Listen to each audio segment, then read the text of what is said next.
kemana ruh ketika setelah dicabut dari jasad. Maka kalau kita membaca dalam satu riwayat dari Bara' bin Azib, kita akan menjumpai ruh itu kalau dicabut dari jasad, maka kita harus paham, malaikat itu Pak, kalau akan mendapati orang itu meninggal dunia, maka para malaikat itu akan datang serombongan. Kemudian dalam satu riwayat hadis, Rasulullah itu berkata ketika beliau itu bersandar ke tongkat, maka beliau mengatakan istaidu min adzabil qabr, berlindunglah kalian dari azab kubur. Diulang-ulang oleh Nabi sampai 3 kali. Kemudian Nabi mengatakan idza kana al-mu'min fi inqita'i minad dunya wa iqbalu minal akhirah. Seorang mukmin itu kalau akan meninggalkan dunia dan datang dalam urusan akhirat, nazala ilaihi malaikatun minal malaikah, maka akan datang serombongan para malaikat-malaikat. Kalau yang didatangi itu adalah orang yang beriman, yang datang malaikatur rahmah bersama dengan malaikat maut. Malaikat yang mencabut nyawa, penamaan yang benar bukan malaikat Israel, tapi penamaan yang benar itu malaikat maut. Dia datang serombongan bersama dengan malaikatur rahmah. Para malaikat kemudian di mana? Fajalasu inda mudil basar. Para malaikat itu duduk sejauh mata orang itu ketika memandang. Makanya orang kan kadang-kadang kalau mau meninggal dunia begini. Itu bukan melihat tatapan kosong, tetapi dia melihat sesuatu yang tidak pernah dia jumpai seumur hidupnya. Mana malaikat itu kalau yang akan dicabut adalah orang yang beriman, malaikat itu akan membawa 2 barang. 1, kafanun min akfanil jannah, kain kafan dari surga. 2, hanutun min hunutil miski, dan yang kedua itu akan membawa minyak wangi yang diambil dari surga. Setelah kemudian duduk sejauh mata memandang, yang akan datang, yang turun 1, malaikat maut di atas kepalanya. Setelah dicabut semuanya sempurna, malaikat maut selesai tugasnya. Kemudian diserahkan kepada malaikatur rahmah. Kalau dia orang yang beriman, dibalut sama kemudian kain kafan yang diambilkan dari surga, diberikan minyak wangi dari surga. Itu loh Pak, masalah pakaian itu saking pentingnya, ruh itu aja masih dikasih pakaian. Makanya orang kalau sampai ngeremehin aurat itu kebangetan, karena ruh saja ditutupin. Itu kemudian bagaimana dengan kain kafan yang diambil dari surga, ditutup dengan kain kafan dari surga, lalu kemudian dibawa ke langit yang pertama. Setelah dibawa ke langit yang pertama, Rasulullah mengatakan fastaftahu lahumul bab, mereka meminta supaya dibukakan pintu langit yang pertama. Pintu langit yang pertama terbuka. Kemudian mereka memasuki pintu langit yang pertama, karena sesungguhnya langit itu ada 7 lapis. 1, 2, 3, 4, 5, 6, 7. Satu lapis dengan lapis berikutnya sejarak 500 tahun perjalanan. Lapis yang kedua dengan lapis yang ketiga 500 tahun perjalanan. Atasnya Pak ada pohon bidara Pak, makanya dinamakan Sidratul Muntaha. Sidrah itu bidara, Muntaha itu puncaknya langit. Di atas langit yang ketujuh ada lautan. Dari dasarnya sampai permukaannya 500 tahun perjalanan. Di atasnya tempat yang begitu besar. Itulah nanti kemudian yang menjadi salah satu tempat arasy-Nya Allah. Maka naik itu melewati langit yang pertama. Seluruh para malaikat gemuruh Pak, cuma kita tidak mendengar. Kita tidak pernah mendengar itu, makanya dijadikan, kenapa pendengaran kita terbatas? Kalau dijadikan pendengaran kita sensitif, malah tidak bisa tidur. Karena tiap hari kita akan mendengar omongan para malaikat, dan kita akan mendengar omongan orang ketika mati, dan apa yang disampaikan oleh para malaikat di atas langit. Dijadikan pendengaran kita terbatas karena ada banyak hikmah. Melewati langit yang pertama bergumuruh para malaikat yang kemudian berkata, Maniruh hadat tayyib. Ini pemilik ruh yang baik, ini miliknya siapa? Hadza fulan bin fulanan. Ini disebutkan namanya yang terbaik yang dia pernah miliki ketika di dunia. Seluruh malaikat menyambutnya.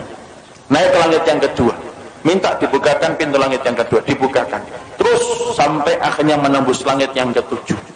Ketika meminta untuk dibukakan pada langit yang ketujuh, maka Allah berfirman, sesungguhnya aku menciptakan dia dari tanah. Aiduhu ilal ardi, kembalikan dia ke bumi, maka disitulah aku menciptakan, dan disitulah kemudian aku akan membangkitkan kedua kalinya. Akhirnya para malaikat kemudian membawa ruh itu, kemudian ketemu dengan jasadnya yang sedang dibawa oleh para pelayat ke area kuburan. Maka kemudian bertemulah kemudian jasad itu dengan ruh. Ya, jasad ini masih dipakai? Enggak, ini sudah selesai. Jadi yang kita pakai ini jasad sementara saja, ini kendaraan kita di dunia. Nanti ketika kita sudah mati, ketika dikumpulkan di padang mahsyar, dikumpulkan di surga, enggak pakai jasad ini. Jadi jangan khawatir yang tiba-tiba kemudian kok saya hidungnya gini, tenang, sampai mati doang. Nanti kalau sudah mati diganti hidungnya sama Allah. Karena nanti kalau kita sudah mati, nanti kita akan dikumpulkan di surga.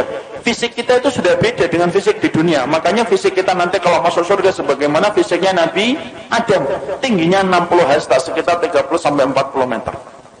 Maka ketika jasad itu dibawa ke liang kubur, sempat diketemukan dengan roh sebentar. Tapi saat itu jasad sudah tidak ada faedahnya. Kemudian ketika sudah ketemu kembali di area kuburnya, dia sempat mendengar suara terompah terakhir pelayat ketika keluar dari kuburan. Setelah itu kemudian datang pertanyaan Munkar dan Nakir menanyakan 3 perkara. Siapa rohnya, siapa nabinya, apa kitabnya, ataupun apa agama yang diutus kepadanya. Setelah dia mampu menjawab itu, maka yang mampu menjawabnya itu siapa? Apakah dirinya? Enggak. Tapi yang menjawabnya itu adalah dibantu sama Allah. Makanya Rasulullah membacakan ayat Yusabbitullahu alladhina amanu fil qawli tsabit fil hayati dunya wa fil akhirah. Allah teguhkan orang yang beriman perkataan mereka di dunia dan perkataan mereka di akhirat. Makanya mereka lah yang bisa mengatakan Rabbku adalah Allah, Muhammad adalah Rasulku, dan Al-Quran itu adalah kitab suciku, dan Islam adalah agamaku. Allah yang menggerakkan di atas langit.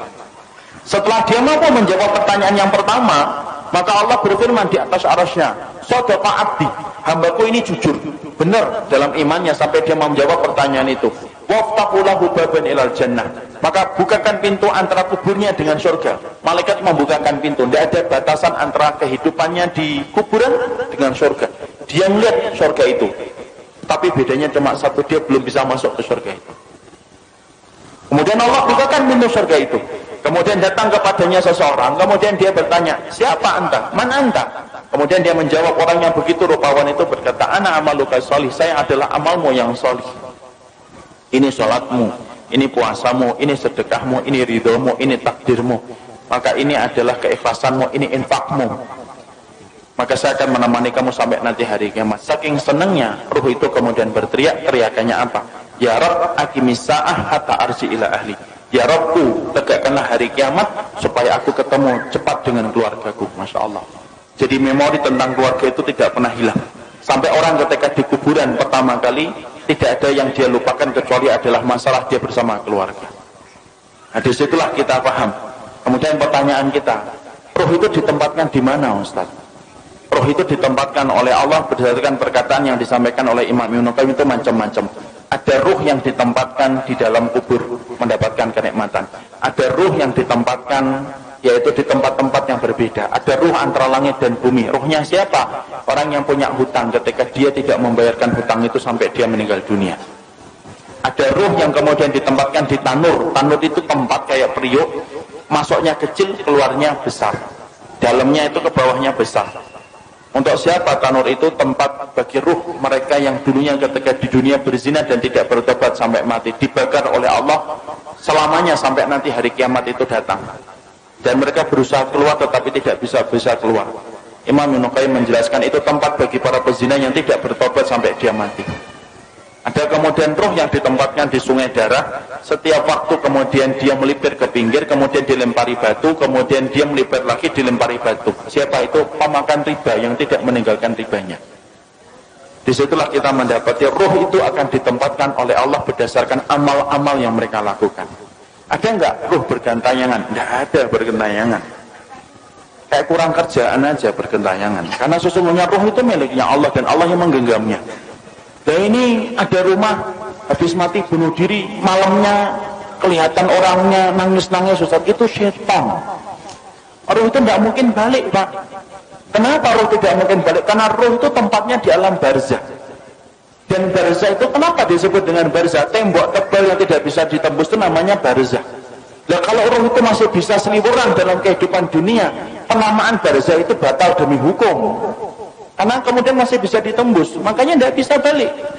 Ada tembok tebal, sebagaimana Allah sampaikan dalam surat Al-Mu'minun ayat yang ke-100, tidak bisa balik. Apalagi sampai kemudian balik, ngeliatin anaknya, rumahnya. Ya kalau rumahnya nggak dijual, kalau rumahnya dijual kan jadinya sedih. Loh, kok sudah ganti orang ya? Karena nggak ada yang bisa balik, Pak. Makanya roh itu semuanya ditempatkan oleh Allah berdasarkan amalan-amalan mereka, dan tidak ada roh yang bergentayangan. Makanya kemudian kalau kita dapatin ada tempat-tempat, ada orang mati bunuh diri kok kelihatan ada hantunya, itu bukan roh, tapi itu setan yang mencari celah dan kesempatan supaya dia itu ditakutin.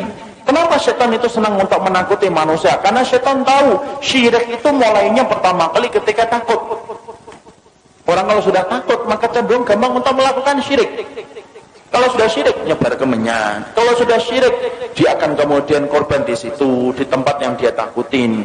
Kalau sudah takut, dia akan lewat sambil mengatakan, "Kula nuwun Mbah, ngapunten, lewat Mbah, lewat." Itu kemudian mulainya dari ketakutan. Makanya kemudian tidak ada ruh yang bergentayangan, itu tidak ada. Yang ada itu apa? Setan. Karena setan itu bisa berubah wujud apa saja. Anjing hitam, perwujudan dari jin. Ular hitam, perwujudan dari jin. Kemudian setan bisa berubah manusia, bisa. Makanya kita dapati ketika Nabi mau dibunuh, siapa yang memberikan saran mengumpulkan 10 pemuda untuk membunuh Nabi Muhammad? Itu setan dalam bentuk manusia. Karena setan itu bisa berubah apa saja, Pak. Dan dia bisa menjadi hantu untuk menakuti manusia. Tetapi roh itu tidak bisa bergentayangan. Roh itu berada pada alam barzah. Dan disebut alam barzah itu karena tidak bisa ditembus dengan apapun. Ya, nggak bisa ditembus apapun. Makanya kalau kita berbicara masalah hantu, hantu itu kan Masya Allah, hantu itu kan beda-beda kan di setiap negara dan setiap wilayah. Kalau di Amerika, hantu itu apa? Hantu itu keren, pakai jas, kemudian giginya runcing, sukanya gigit leher, enak itu. Itu yang disebut dengan Dracula. Itu hantu Amerika. Kalau Cina beda lagi, hantunya lompat-lompat gitu. Kalau kemudian ada warna kuning berhenti dia, itu hantu Cina. Kalau Indonesia itu yang paling ini, Indonesia apa? Ngesot gitu. Itu Indonesia, Masya Allah. Ini produk karena penjajahan Belanda. Sampai bayangin hantu itu langsung itu. Yang paling keren itu ya Amerika, pakai jas, giginya runcing, takut sama matahari. Kenapa kok manusia itu ketika bayangin hantu itu beda-beda? Karena memang hantu itu hasil dari kemudian bayangan kita sendiri. Ketika setan itu kemudian menakuti kita supaya kita melakukan kesyirikan ketika sudah takut. Makanya tidak ada yang namanya roh itu bergentayangan, itu tidak ada, Pak. Kata Imam Ibn Qayyim, roh itu ditempatkan oleh Allah berdasarkan dengan amalnya.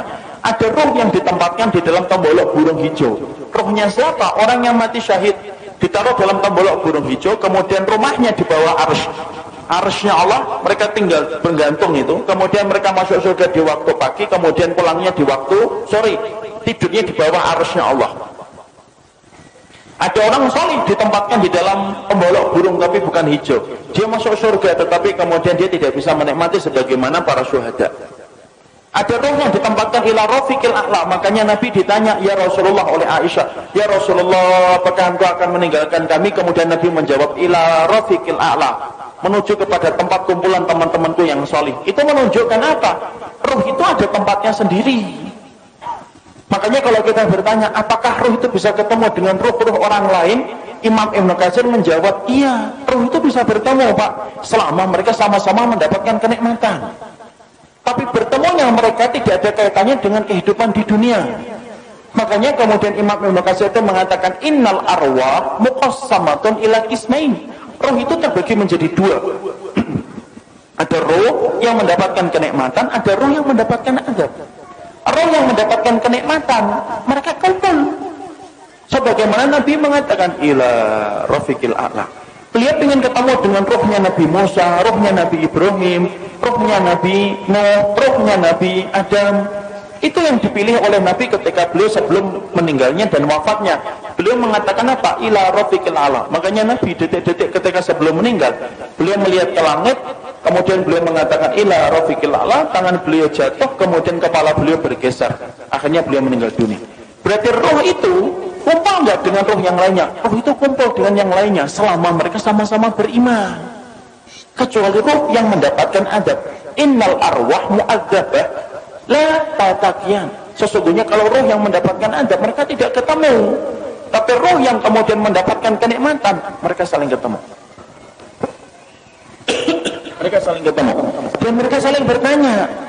Makanya Imam Ibn Katsir sampai berkata, roh itu kalau kemudian ada yang meninggal, kemudian roh ini orang yang beriman ketemu dengan saudara-saudara mereka yang sebelumnya sudah meninggal, mereka saling bertanya, gimana kabar keluargaku, apa yang terjadi, itu anakku sudah punya anak ataukah belum. Dia akan nanya kepada roh yang baru balik ketika sama-sama mendapatkan kenikmatan. Jadi contoh paling kasusnya Pak, ini saya kaji cukup panjang bersama dengan riwayat-riwayat yang saya peroleh dari dalam riwayatnya Imam Qurtubi. Saya ini misalkan dalam rumah saya, ibu saya meninggal 4 tahun yang lalu. Ibu saya meninggal 4 tahun yang lalu. Kemudian ada itu keponakan beliau itu meninggal 2 bulan yang lalu. Ini kalau sama-sama beriman, sebagaimana keyakinan dari Ahlussunnah, Imam Qurtubi, Imam Ibnu Qayyim, itu ibu saya, insya Allah kalau beliau mendapatkan kenikmatan di alam kubur, akan ketemu dengan keponakannya, sepupunya. Dan ketika mereka ketemu, mereka saling bertanya, gimana kabarnya Fulan? Gimana kabarnya Fulan? Fulan gimana? Bagaimana desa di sana sekarang? Kenapa mereka bertanya tentang keadaan keluarganya dan keadaan kampungnya? Karena mereka sudah terputus kabarnya dari kehidupan di dunia. Makanya inilah yang menjadikan kita akhirnya ternyata roh itu, dia itu ada yang mendapatkan kenikmatan, dan di antara kenikmatan itu akan dipertemukan dengan roh-roh yang beriman. Sebagaimana kita nanti dalam di urusan akhiratnya di surga, kita akan dipertemukan dengan teman-teman kita yang dulu menemani kita dalam kebaikan ketika berada di surga. Sama, roh pun sama, Pak. Jadi di sini kita paham tidak ada roh bergentayangan, tapi roh itu mereka akan mendapatkan tempat yang disebut dengan tempat barzah. Disebut tempat itu barzah karena tidak bisa ditembus dengan apapun, dan roh yang mendapatkan kenikmatan saling bertemu dengan roh-roh orang yang beriman yang juga mendapatkan kenikmatan. Jadi misalkan di sini di Tangmangu ini, kalau ada yang sudah meninggal gitu, kalau yang meninggalnya baik, ternyata di kuburan dia mendapatkan kenikmatan, ada saudaranya juga yang meninggal lebih dulu kemudian mendapatkan kenikmatan, itu saling ketemu. Itu saling ketemu deh. Dan itu mudah bagi Allah. Makanya Imam Ibnu Katsir itu menyampaikan, itu mudah bagi Allah, karena itu merupakan bagian dari kenikmatan yang Allah berikan sebelum mereka menunggu urusan akhirat ketika kiamat ditegakkan oleh Allah. Nah itulah yang menjadikan akhirnya Masya Allah ya, sedemikian masalah roh itu.